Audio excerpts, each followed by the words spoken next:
Samantala, tumigil na ang malakas na pag-ulan sa Nueva Ecija. Gayunman, nananatili pa ring lubog sa baha ang malaking bahagi ng probinsya. Ang update niyan alamin natin mula naman sa aming kasama, si Emil Carion, live via phone patch. Tama ka dyan, Princess.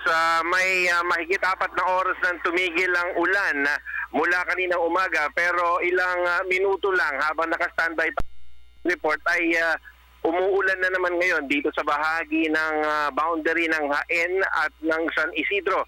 Simula kagabi ay nakabantay ang PTV News Team dito sa bahagi ng Nueva Ecija kung saan iba't ibang level ng baha ng tubig ang naranasan ng mga residente rito, partikular ang San Miguel, San Isidro, Jaén, Cabiao, Gabaldon, Cabanatuan City, Salayan City at ang Laur. Ito ay binaha ng mula gatuhod o lagpas tao.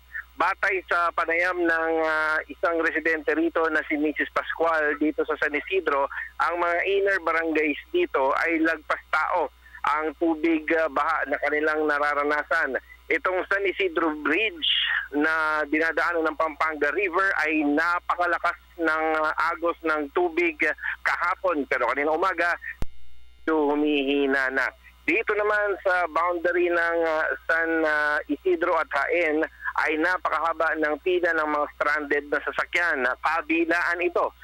At ang mismong natsyempohan natin ay ang mga stranded na COMELEC provincial supervisors ng Quirino at Isabela na dapat sana ipapunta sila ng COMELEC head office sa Manila, pero dito sila inabot ng tubig baha. Ganun din itong Team Neo Bumblebee na grupo naman ng mga motorcycle riders ay inabot din sila ng tubig baha rito. Ngayon kasalukuyan, umaabot na sa 13,910 families at sila ay nasa 336 evacuation centers ang inaalagaan ng DSWD. Kasama si cameraman Las Alas, ako si Emil Carion para sa Telebisyon ng Bayan.